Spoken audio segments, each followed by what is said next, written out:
മോളെ, മരിക്കുന്ന ഇഷ്ടമില്ലയോ? ഇന്ന് രാവിലെ നിന്റെ മേൽ കിടക്കുന്ന മരണം പൊട്ടിപ്പോവാൻ പോവാ. വീട്ടിലെ സ്വസ്ഥതയില്ല, എല്ലാം തകർന്നു പോയല്ലോ അല്ലേ? ഒരു സമയത്ത് എല്ലാം ഉണ്ടായിരുന്നു, ഇന്നൊന്നുമില്ല. 4-ാം വേദത്തോട് ബന്ധപ്പെട്ട് നിന്റെ വീടിനെ കെട്ടിയതാ. നിന്റെ വീട്ടിൽ കയറി വരുന്ന മരണനർത്ഥങ്ങളെ ദൈവത്തിന്റെ ശക്തി നിന്റെ വീട്ടിലേക്ക് ഇറങ്ങി വരിക, നിന്റെ വീടിനെ നശിപ്പിക്കാൻ. വിളിക്കാവുന്നവര് ആദരം തുറന്ന് വിളിച്ച് പിടിച്ചോ. ദൈവത്തിന്റെ ശക്തി ഇറങ്ങുക, ദൈവത്തിന്റെ വിടുതല നിന്റെ വീട്ടിൽ ഇറങ്ങി വരിക.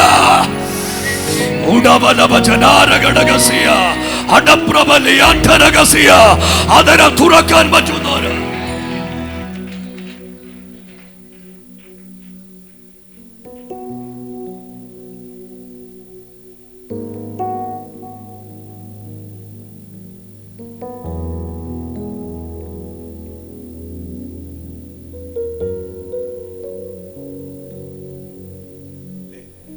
നിന്റെ മേൽ കിടക്കുന്ന മരണം പൊട്ടിപ്പോവാൻ പോവാ. ഈ 16 വയസ്സുള്ള മകളുടെ മേൽ ദൈവശക്തി വ്യാപരിക്കാൻ പോവാ. വിളിക്കാവുന്ന എല്ലാരും കൂടെ വിളിച്ച് ഈ വീട്ടിൽ നിന്ന് മരണശക്തി ഇറങ്ങി പോവാ. യേശുവിന്റെ ശക്തി വ്യാപരിക്കാൻ പോവാ. ഇവിടെ പിടിച്ചോ.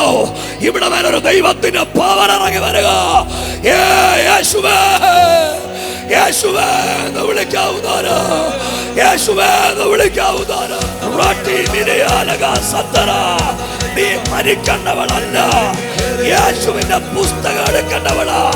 നിന്റെ ഉള്ളിൽ എല്ലാ സങ്കടങ്ങളെയും എന്റെ ദൈവം പൊട്ടിക്കാൻ പോവാ. ഒറ്റപ്പെട്ടവളായി നീ ജീവിക്കാൻ മനസ്സില്ല നിനക്ക്.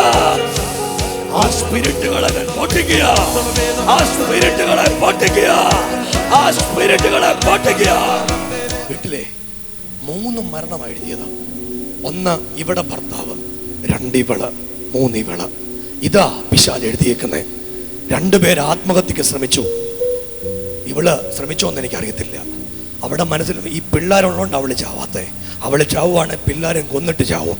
അതാ അവിടെ മനസ്സിരിക്കുന്നേ. പക്ഷെ ഇന്ന് രാവിലെ ഇത് 3 ക്യാൻസൽ ആകാൻ പോവാ. ഒരു ദൂത ഞാൻ നിന്നോട് പറയാ, നിജോ അവൻ വീട്ടിൽ വരും.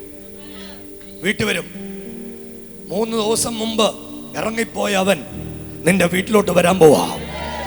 എന്നോട് ദൈവം പറയാ, ഒരു ഇരുട്ടി വെളുക്കുന്നതിന് മുമ്പ് അവൻ വീട്ടിലോട്ട് കയറി വരുന്നത് ഞാൻ എന്നെ കണ്ടുകൊണ്ട് കാണുക. അവന്റെ അകത്തെ മദ്യത്തെ കൈവശം മുടിയാ കൊടുത്തേക്കുന്ന. അത് ഇന്നും ഇന്നലെ തുടങ്ങിയതല്ല, വർഷങ്ങൾക്ക് മുൻപുള്ള. എന്നോട് യേശു പറയാ, ഞാൻ ഈ പ്രാർത്ഥിച്ചുകൊണ്ടിരിക്കുമ്പോൾ അവനിപ്പോ എവിടെ ഉണ്ടെന്നൊക്കെ എനിക്കറിയാം. കർത്താവ് എന്നോട് പറയുക, അവൻ ആരോഗ്യത്തോടെ നിന്റെ വീട്ടിൽ വരും. അവൻ മരിക്കത്തില്ല. മാമേ, ഈ മോള് മരിക്കത്തില്ല. ഇവൾ മോളെ, നീ യേശുവിന്റെ ആളാവും. ഒരു സന്തോഷമില്ലേ മനസ്സിൽ? എന്തോ ഒന്ന് പോയവന് തോന്നില്ലേ? ഇല്ലേ?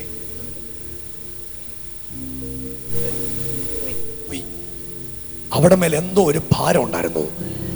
ഇന്നിവിടെ പ്രാർത്ഥിച്ചുകൊണ്ടിരിക്കുമ്പോൾ അത് ഇറങ്ങിപ്പോയതാ. ഇതാണ് ദൈവത്തിന്റെ ശക്തി വ്യാപരിക്കുന്നത്.